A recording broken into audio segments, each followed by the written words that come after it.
আসসালামু আলাইকুম ছোট্ট সোনা বন্ধুরা, আশা করি তোমরা সবাই ভালো আছো। তোমরা ভিডিওর শুরুতেই দেখেই বুঝতে পারছো আমরা পাঠ ১৯ আলোচনা করতে যাচ্ছি। আমাদের আজকের পাঠের যে নাম সেটা হলো প্রজাপতি, লিখেছেন কাজী নজরুল ইসলাম। এবং আমাদের যে প্রজাপতিটা আমরা ছড়া গানটা আজকে আমরা আলোচনা করব, এটা হলো আমাদের আছে দ্বিতীয় শ্রেণী। কোন ক্লাসে? দ্বিতীয় শ্রেণী। আচ্ছা, ইতোমধ্যে তোমরা তোমাদের প্রথম সাময়িক পরীক্ষা শেষ করে ফেলেছো।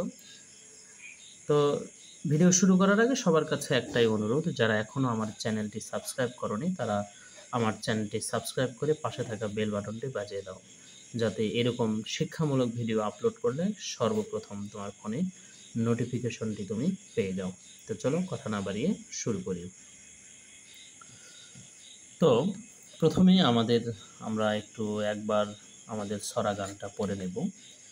প্রজাপতি প্রজাপতি কোথায় পেলে ভাই এমন রঙিন পাখা, টুকটুকে লাল নীল ঝিলিমিলি আঁকা বাঁকা, কোথায় পেলে এমন রঙিন পাখা।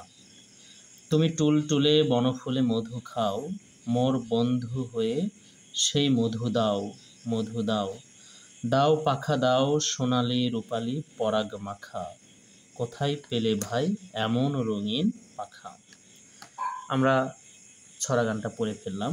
এখন এর ভিতরে যে শব্দের অর্থগুলো লুকিয়ে আছে, আমরা এই শব্দের অর্থগুলো নিয়ে একটু আলোচনা করব। তাহলে আমরা যদি বলি প্রজাপতি, এটা তুমি লিখতে পারো যে এক ধরনের পতঙ্গ বিশেষ। আচ্ছা, রঙিন, এখানে কি আচ্ছা দেখো, রঙিন অর্থ হলো কি?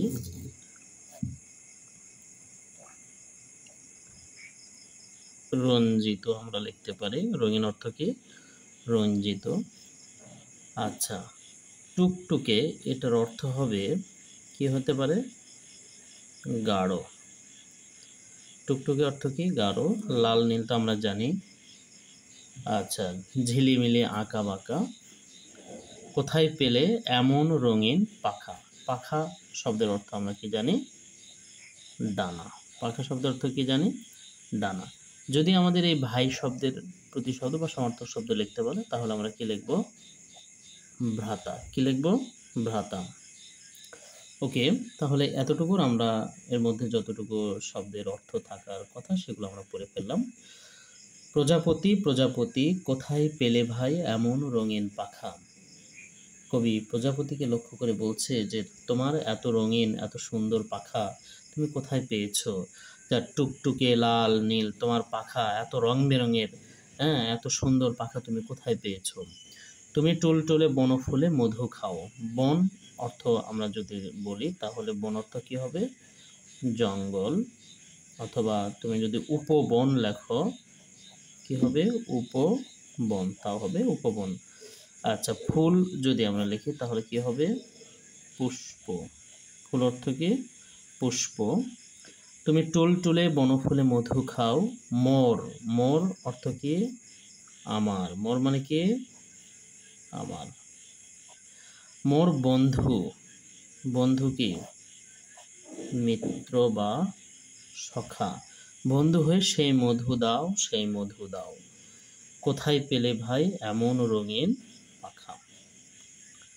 আচ্ছা, তো কবি তাকে জিজ্ঞেস করেছে যে তুমি বনের মধু খাও, সেই মধু তুমি বন্ধু হয়ে সেই মধুটাও আমাকে দিয়ে দাও। এবং তুমি যে পাখাটা, তোমার যে পাখাটা আছে, দাও পাখা দাও সোনালি রূপালি পরাগ মাখা। এই পরাগ অর্থ হলো ফুলের রেণু। পরাগ অর্থ কি? ফুলের রেণু। এই ফুলের রেণু মাখা পাখাটা তুমি সোনালি রূপালি তোমার পাখাটা তুমি আমাকে দিয়ে দাও। তো কবি বলছে কোথায় পেলে ভাই এমন রঙিন পাখা। অর্থাৎ প্রজাপতির যে সুন্দর পাখাটা দেখে কবির নিজেরও খুব হিংসা হচ্ছিল। ওকে, এর মধ্যে আমরা পড়ে ফেললাম। চলো এর যে শব্দের অর্থগুলো আছে সে শব্দের অর্থগুলো আমরা একটু জেনে নিই।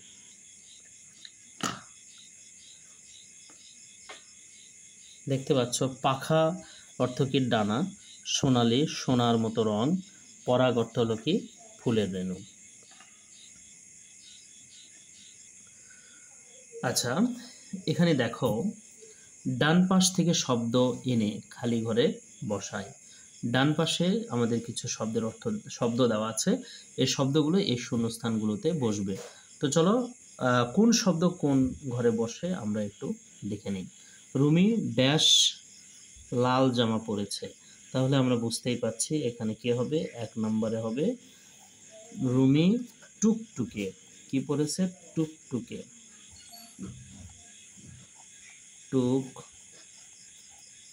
টুকে লাল জামা পরেছে।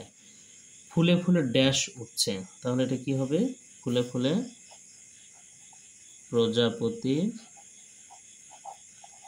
ফুলে ফুলে প্রজাপতি উঠছে। তাহলে আমাদের একটাই আছে 3 নাম্বার, বনে, বনে কত রঙের ফুল ফুটেছে। ওকে, এরপরে আমাদের যে অংশটুকু আছে চলো আমরা সে অংশটুকু একটু মেলায় দেখি। ওকে, আমরা এটা একটু দাগ টেনে মিল করি। তাহলে এখানে কি দেওয়া আছে, টুকটুকে, তাহলে টুকটুকের সাথে কি হবে, টুকটুকে লাল, টুলটুলে কি হবে, বনফুল, রঙিন পাখা। আমরা আমাদের মিলকরণটাও করে ফেললাম।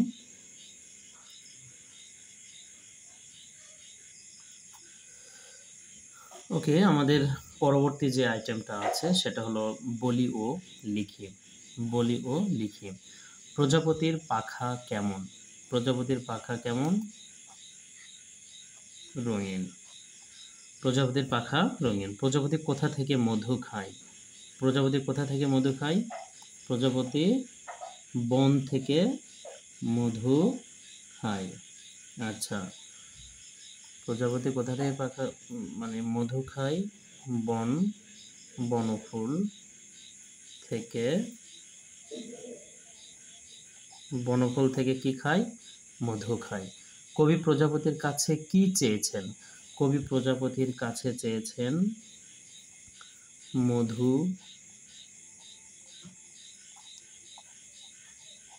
সোনালি, তবে কি সোনালি রূপালি পরাগ মাখা পাখা চেয়েছে। আমরা প্রশ্নের উত্তরগুলোও জেনে ফেললাম। তোমরা বাসায় খুব ভালোভাবে প্র্যাকটিস করবা। দেখা হবে নতুন কোনো ভিডিওতে। সবাই ভালো থাকো, সুস্থ থাকো। আল্লাহ হাফিজ।